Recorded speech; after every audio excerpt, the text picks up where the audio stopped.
Miss হবে না আপনার পছন্দের টিভি শো। দেখুন জি5 অ্যাপে একদম ফ্রি। স্রোতটা আমার না থাকার কষ্টটা ওভারকাম করতে পেরেছে। ওর রেজাল্টও তো জানতে পারলাম না, নিশ্চয়ই ভালোই হবে। এত কষ্ট করলো মেয়েটা, ঈশ্বর ওকে ওর পরিশ্রমের মূল্য ঠিক। ঠিক আছে বাবা, ঠিক আছে।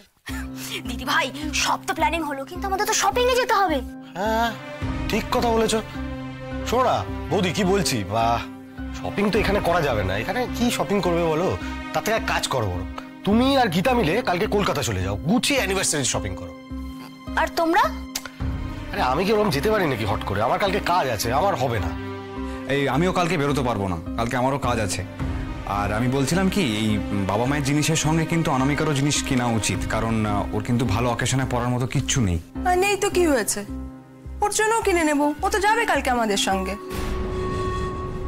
আমি? হ্যাঁ তুমি যাবেই তো।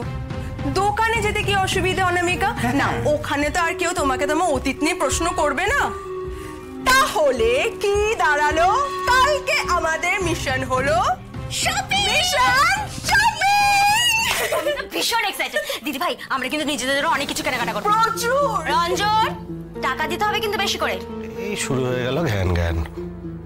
বলছি আগে বাবা মা আর অনামিকার শপিংটা হোক, তারপরে নয় তোমার আবদারগুলো আমি মেটালাম, শপিং টপিং করলাম। হ্যাঁ মনে থাকবে। অনামিকা, তুমি রাজি তো? আচ্ছা ঠিক আছে, রাজি। না, সবকিছুতে আমি না না বললে ওরা সন্দেহ করতে পারে যে আমি ইচ্ছে করে এখানে লুকিয়ে আছি। সেটা ঠিক হবে না।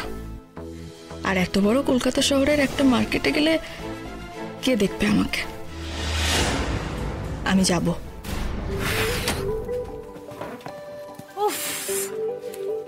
বাবারে বাবা, কতটা রাস্তা। সাবধানে সাবধানে। উফ, আমার তো হাত পা ধরে গেল। ও দিদি ভাই, তোমাকে ডাকছে মনে হয়। যেই তোমার বাপের বাড়ির দিকে এলাম, অমনি তোমাকে ডাকাডাকি শুরু করে দিল লোকজন। আরে আমার পাড়ার দাদা, এই দাঁড়া আমি একটু কথা বলে আসি। ও দাদা, কেমন আছেন? ভালো আছেন তো? বৌদি ভালো আছেন? স্রোতের বিয়ের কেনাকাটা করতে এখানে এসেছিলাম। সে তো বেশি দিন আগেকার কথা নয়, কিন্তু যেন মনে হচ্ছে গত জন্মের কথা।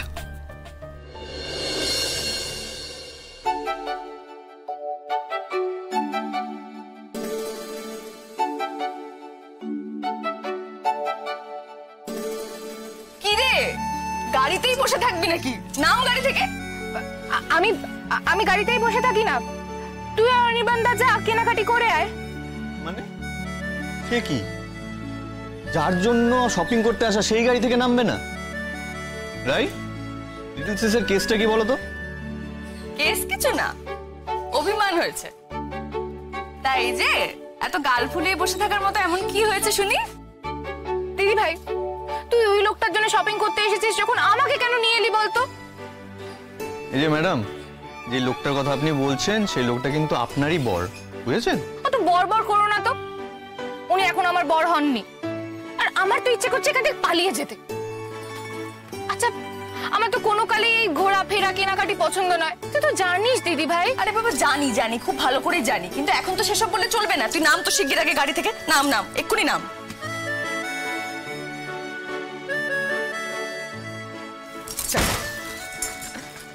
আরে সার্থকও চলে এসেছে। উনি উনি এখানে কি করছেন? ওনার তো আসার কথা ছিল না। এই, এটা আবার কি ধরনের কথা? হ্যাঁ, ওর জামা কাপড় কেনা হবে, ও আসবে না? ওর পাঞ্জাবির মাপ লাগবে, জুতোর মাপ লাগবে। তা ওনার জিনিস কেনা হবে তো ওনাকে ডাকলেই হতো, আমাকে কেন এখানে আসতে বলা হলো? দিদি, তুমি দেখেছো তোমার বোন কেমন পায়ের উপর পা দিয়ে ঝগড়া করছে? ও, আমি পায়ের উপর পা দিয়ে ঝগড়া করি, আপনি করেন না। এখানে এসেই তো নালিশ শুরু করে দিলেন আপনি। নেভার, আমি কখনো ঝগড়া করি না। ওহো, আপনি ঝগড়া করেন না, ঝগড়া তো শুধু আমি করি। এটা শুনলে না ঘোড়াতেও হাসবে। কই, তুমি তো আসছো না। রে, তৃতীয় বিশ্বযুদ্ধ না শুরু হয়ে যায় এবার? মানে মানে আমি ঘোড়া? আমাকে ঘোড়া বললেন? দিদি ভাই, দিদি ভাই, তোর সামনে এই লোকটা আমাকে ঘোড়া বললো, তুই? আমি ছাড়বো না, আমি কাউকে ছাড়বো না, আমি শোধ তুলেই ছাড়বো। মানে আমাকে ঘোড়া বলা হলো। কি করবে? তাহলে একটু হেসে দেখিয়ে দাও। আমি যদি ঘোড়া হই, আপনি কি কোথাকার একটা হুকুমুকো হ্যাংলা? এই একদম মুখ সামলে কথা বলবে। আর সামনে কথা বলবেন না। কে জানে শ্রোতা সার্থকটা ওই একই রকম ছেলে মানুষই ঝগড়া করে কিনা। আচ্ছা, স্রোতটা আমার না থাকার কষ্টটা ওভারকাম করতে পেরেছে? ওর রেজাল্টটাও তো জানতে পারলাম না। নিশ্চয়ই ভালোই হবে। এত কষ্ট করলো মেয়েটা, ঈশ্বর ওকে ওর পরিশ্রমের মূল্য ঠিক দেবে।